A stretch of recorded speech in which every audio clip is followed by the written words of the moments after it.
नमस्कार मित्रांनो, आज आपण सर्वांचा प्रिय विषय घेऊन आलो आहोत, स्वतःचं घर घेण्यासाठी होम लोन प्लॅनिंग कसं कराल.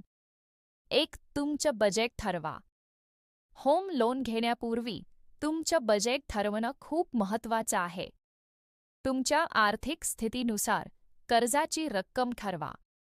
घराची किंमत, डाऊन पेमेंट आणि तुमच्या किमतीची सीमा काय आहे हे ठरवून त्यानुसार लोन प्लॅन करा.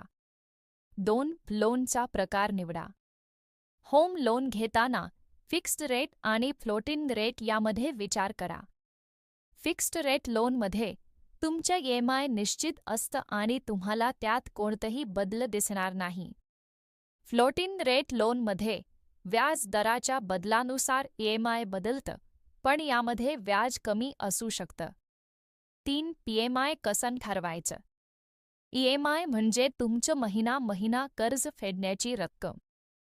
होम लोन घेण्यापूर्वी तुम्हाला तुमच्या EMIचं प्रमाण ठरवावं लागेल.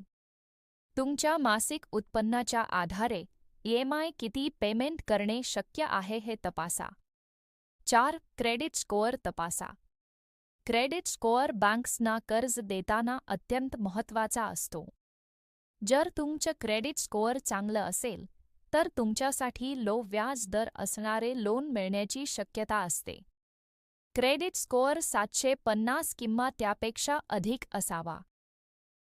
लोन फेडण्याच्या काळावर विचार करा. होम लोनची कालावधी लांब असू शकते, 15 ते 30 वर्षे. लहान कालावधी असलेलं लोन कमी व्याज घेतं, परंतु EMI जास्त असतो. लांब कालावधी असलेल्या लोनमध्ये EMI कमी असतो, परंतु व्याज जास्त होऊ शकतं. तुमच्या आर्थिक स्थितीला आणि क्षमता लक्षात घेऊन योग्य कालावधी ठरवा. लोन अप्लाय करताना आवश्यक कागदपत्रे. होम लोन घेताना काही कागदपत्रे आवश्यक असतात. हे कागदपत्रे तुम्ही बँकला शेअर करावी लागतात. यामध्ये तुम्हाला आयकर रिटर्न, पत्ता पुरावा, उत्पन्न प्रमाणपत्र आणि बँक स्टेटमेंट जसं महत्त्वाचं कागदपत्रे असतात. श्रीनिवा असोसिएट्स महाराष्ट्रभर GST, business development, ITR filing, project reports आणि इन्कम टॅक्स संबंधित सल्ला देत आहे. तुमच्या व्यवसायाच्या यशासाठी आम्हाला संपर्क करा. व्हिडिओ आवडला असेल तर लाईक करा, शेअर करा आणि आपल्या श्रीनिवा असोसिएट्स चॅनेलला सबस्क्राईब करा. धन्यवाद.